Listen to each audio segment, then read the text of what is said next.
പോർമുഖം.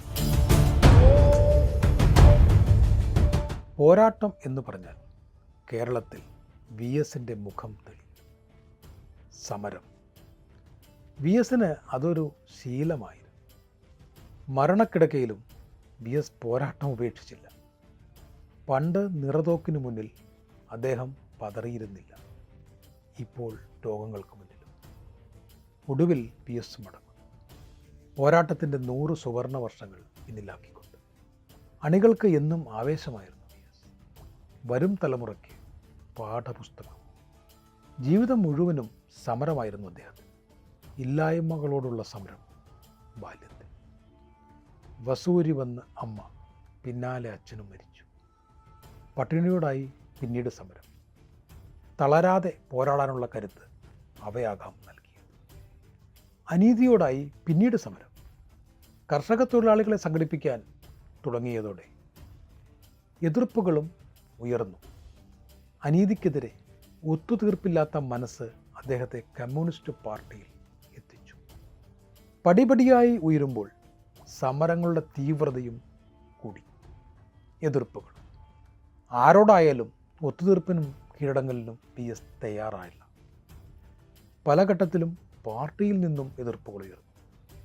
അന്നും ഇന്നും എന്നും തനിക്ക് ശരിയെന്ന് തോന്നുന്ന പക്ഷത്തായിരുന്നു വി എസ്.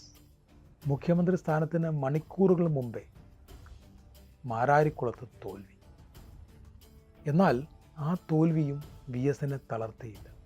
തോൽപ്പിച്ചത് പാർട്ടിയിലെ ചിലരാണെന്ന് അറിഞ്ഞിട്ട് കൂടി വി എസ് തോൽക്കുന്നു.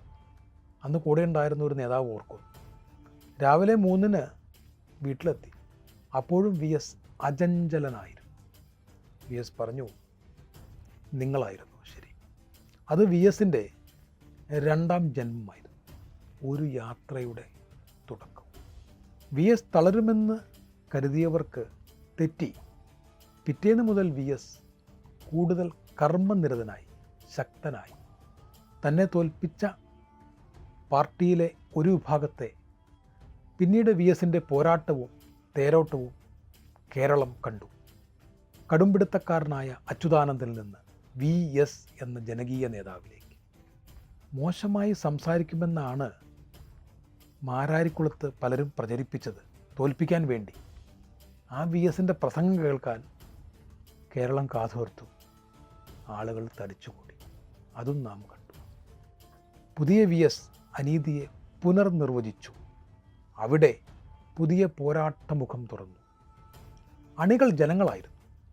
എതിരാളികൾ മാറി മാറി വന്നു. എൻഡോസൾഫാൻ പ്രശ്നം മുതൽ മതികെട്ടാൻ കയ്യേറ്റം വരെ. മലകൾ നടന്നു കയറി മുഖം നോക്കാതെ വിമർശിച്ചു. വേറിട്ടതായിരുന്നു ആ വഴി. അത് സ്വയം വെട്ടി. വഴികാട്ടികളെ സ്വയം കണ്ടെത്തി. വി എസ് അച്യുതാനന്ദൻ MLA വെറും ഒരു ലോ മേക്കർ ആയിരുന്നില്ല. ലോ ബ്രേക്കർമാരുടെ പേടി സ്വപ്നം. അവരെ തെരഞ്ഞു പിടിച്ച് പോരാടി. അത് സ്വന്തം മണ്ഡലമായ മലമ്പുഴയിൽ മാത്രം ഒതുങ്ങിയില്ല, കേരളം മുഴുവൻ.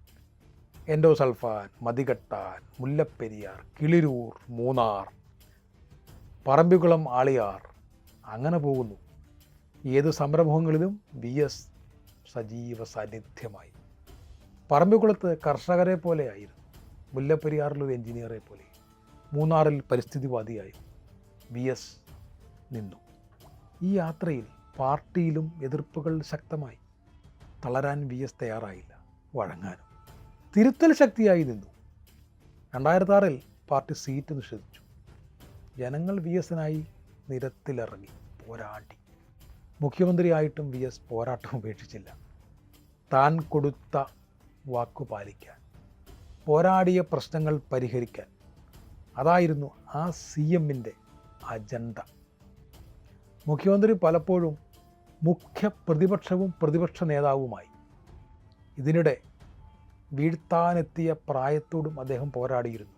75 വന്ന ഹൃദയാഘാതത്തെ ചിട്ടയായ ജീവിതം കൊണ്ട് കീഴ്പ്പെടുത്തി. പ്രായത്തെ ചിട്ടയിലെ കാർക്കശ്യം കൊണ്ടു അടുത്ത കാലം വരെ സമൂഹത്തിൽ നിറഞ്ഞു നിന്നു. ഒടുവിൽ പാർട്ടി സമ്മേളനത്തിൽ സ്വന്തം പാർട്ടിയിൽ നിന്ന് അവഹേളനം നേരിട്ടപ്പോൾ ഇറങ്ങിപ്പോന്ന് പ്രതിഷേധിച്ചു. നിശബ്ദമായി. വി എസിൻ്റെ നിശബ്ദത പോലും സമരമാണെന്ന് അന്ന് കേരളം കണ്ടു. അവസാന 4 വർഷം വി എസ് തീർത്തും നിശബ്ദനായി. ലോകം വി എസിൻ്റെ നിശബ്ദതയുടെ വില അപ്പോഴാണ് ഈ സമൂഹം തിരിച്ചറിഞ്ഞത്. വി എസ് ഉണ്ടായിരുന്നെങ്കിൽ എന്ന് സമൂഹം ചിന്തിച്ച സാഹചര്യം പലതായി വന്നു. സ്വയം തിരുത്താനും സ്വന്തം പാർട്ടിയെ തിരുത്താനും സമൂഹത്തെ തിരുത്താനും ഒടുവിൽ വി എസ് മടങ്ങുകയാണ്, അല്ലെങ്കിൽ വഴങ്ങുകയാണ്. തിരുത്തൽ ശക്തിയായി അവശേഷിക്കുന്നത് 100 സമരവർഷങ്ങൾ മാത്രം. വി എസ് എന്ന പോർമുഖം.